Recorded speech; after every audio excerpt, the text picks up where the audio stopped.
Si le monde ne nous connaît pas, c'est qu'il ne l'a pas connu. 1 Jean 3. Concernant la recherche des différences qui existent entre les choses maintenant et celles qui étaient dans les premières années du christianisme, faisons aussitôt la remarque qu'il ne s'agit pas seulement de faire des vœux, de faire des comparaisons et de s'en tenir seulement à cela. Il est toujours très facile de parler des choses, de les exposer et de faire des comparaisons.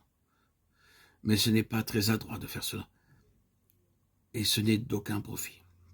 Notre désir est de découvrir si les différences qui existent aujourd'hui représentent une perte ou un réel gain. Nous pouvons trouver que nous sommes conduits à faire des conclusions générales concernant la chrétienté au sens large. Il est probable que les problèmes spirituels dans la vie du chrétien doivent être mis en lumière. Mais nous devons commencer par un principe fondamental et une différence majeure. Cette différence est facile à voir, car elle est d'importance. La citation de la lettre de Jean, au sujet de laquelle beaucoup plus de choses pourraient être dites, contient une déclaration catégorique. Le monde ne nous connaît pas, suivie d'une explication dramatique, parce qu'il ne l'a pas connu. C'est la déclaration claire et simple d'un fait, le fait que le Fils de Dieu et que l'Église de Dieu peuvent être ici dans ce monde de manière très proche avec les gens, portant ce merveilleux et miraculeux dessein divin, mais que le monde peut être incapable de pouvoir les identifier, car il ne les connaît pas. Cela ne signifie pas que le monde n'était pas conscient de leur présence au commencement, bien au contraire. Le monde était loin de les ignorer. Il devait en tenir compte. Mais en ce qui concerne leur véritable identité et leur réelle valeur, le monde ne pouvait donner aucune explication.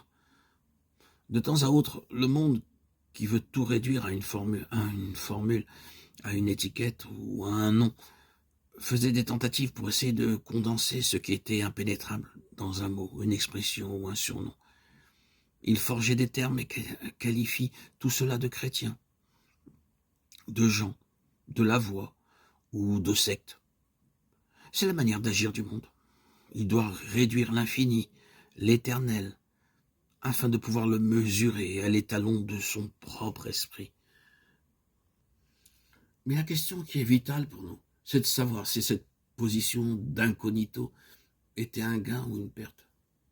Nous pensons sérieusement pouvoir affirmer que ce fut un gain considérable, à la fois pour Christ et pour son Église, et que la véritable nature, la vertu, la puissance et la signification de leur présence dans ce monde résidaient dans le fait même qu'il y avait un secret qui ne pouvait pas être saisi par la compréhension naturelle.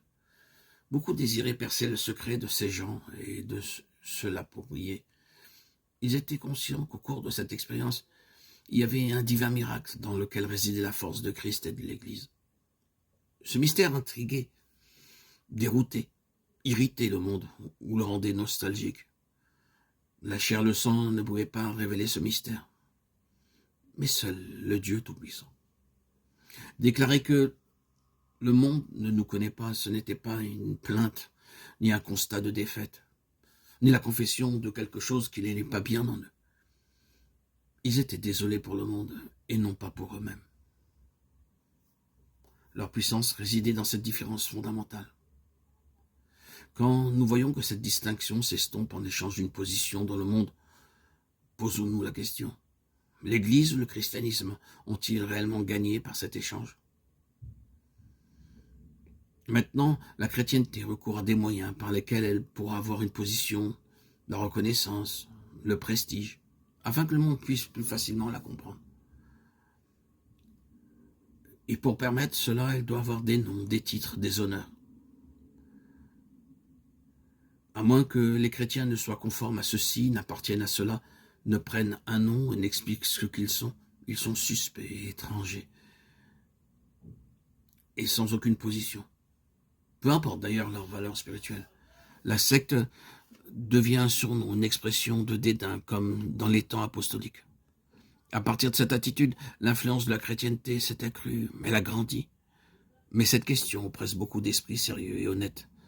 La valeur intrinsèque de ce qui se voit aujourd'hui supporterait-elle la comparaison avec ce qui existait au commencement?